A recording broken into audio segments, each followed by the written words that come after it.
those are legitimate criticisms. I agree with you on that. Thank Now, you. what do you think of Zach Wilson in New York? To me, this is a really tough situation for Zach. Coming from BYU, where he didn't have a lot of great talent, going, a lot of great competition.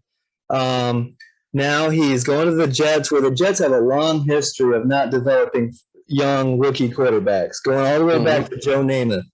As a rookie head coach, a rookie offensive coordinator.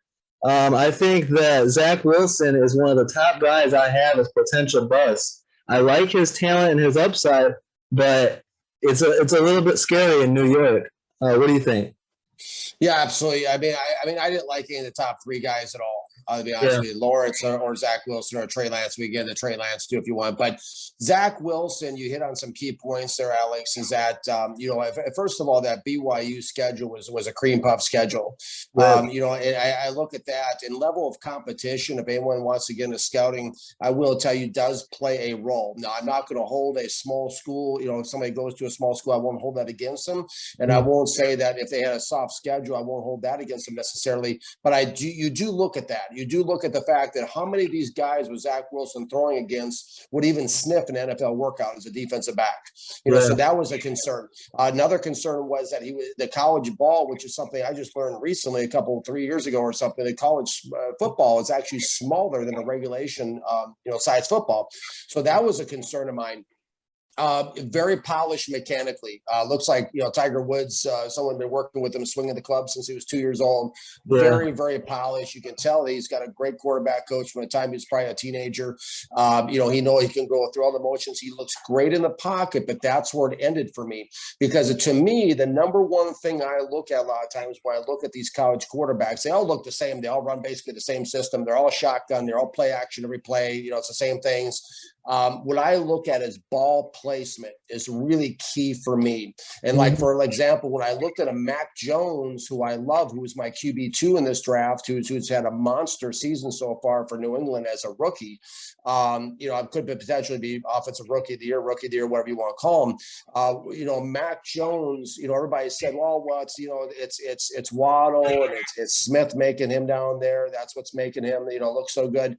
I didn't buy that at all because what the thing with Jones did was he put the ball right on the money. His ball placement was so superb. It was better than any of the rest of them. Fields was my QB1, also had good ball placement, I felt. But when I looked at Zach Wilson, getting back to him for a moment, I looked at a guy whose ball placement was all over the place, all over the road. Guys were jumping, skipping, hopping, sliding.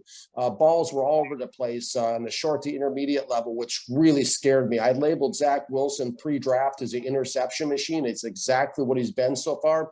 Balls all over the place. And the scary part about Zach Wilson is he probably could have thrown twice as many interceptions in the NFL for the Jets as he currently has, because there's been a number of balls that hit defenders in the hands and they drop them. Yeah. That's scary. So I didn't like that. I did not like the fact that Zach Wilson was the 9th ranked quarterback in BYU history. That scared me because, you think of, Jim McMahon, Steve Young, we all know a couple of those names, right? But beyond that, he is way down the list on a list of quarterbacks that most Americans won't even know their names. That scared me. So then all of a sudden him coming into New York really, now, and I think there was some political stuff going on here, Alex, because Zach Wilson, and this is partially where the train starts really coming off the tracks for me with Zach going to New York. Zach Wilson's uncle is actually the owner of JetBlue Airlines. JetBlue Airlines is the official airlines of the New York Jets. And so I'm starting to see a correlation here, like, okay, wait a second here. And now he's with the Jets, ironically, right? I was actually sending messages to Mr. Woody Johnson before the draft. I said, don't do this. Don't do it, and it was on Twitter. And so when I heard New York, I was really concerned because this is a young guy that came up with tremendous financial privilege, obviously, from what I'm telling people with, what I'm sharing with you guys about, his uncle in the airlines, etc. And so I said, this is going to probably be a guy. I mean, when you go into New York, you got to have a tough skin. You know, Yeah, you think of New York quarterbacks. You hit on one of them. You had Joe Namath. You talk about Boomer Esiason, and you talk about Phil Simms. You talk about Jeff Hostetler. You talk about Neil O'Donnell. You talk about these type of quarterbacks that have come through. Eli Manning. You come about these quarterbacks. They're a tough breed of quarterbacks. They're thick-skinned guys. I did not see that with Zach Wilson at all. I mean, he looks like, first of all, he looks kind of like a high school kid. I won't hold that against him. But I mean, I just didn't get the vibe that he was kind of a fragile kid and somebody that would struggle going to New York. Bill Parcells, again, who was the head coach when I was with the Jets my first 2 seasons, used to say that everybody wants the big job in New York until they get it. And, you know, and so I saw Zach coming in there. I didn't like the way that team was built. I haven't liked how Joe Douglas has torn it apart. I haven't liked the way it's been built. You know, I felt the offense would be it would struggle. You hit on the offensive coordinator, never called any plays before, Alex. And I started seeing that. I thought he would take a pounding there, which he has. He's not that big of a guy to begin with. So, I mean, you start getting 70, 80, 100 sacks against him. I mean, they're going to have to carry him off the field. I mean, bottom line, if he stays in there, you know what I mean? And then on top of it, the New York media just can rip people to shreds. Yeah, that's very true. You got to be mentally strong to deal with that media, especially when you start losing early on, you know. And to me, another scary thing is, I mean, on top of, for me, if I'm going to have a rookie quarterback that I'm developing, I want an established head coach. I want someone who's been there before, done it before. And so he knows the ropes. He knows how to do it.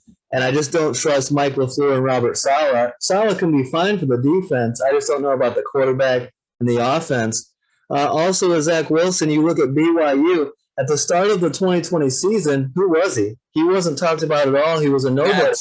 And he had that one great year and then jumped up the ranks. And so that's something to keep an eye on there.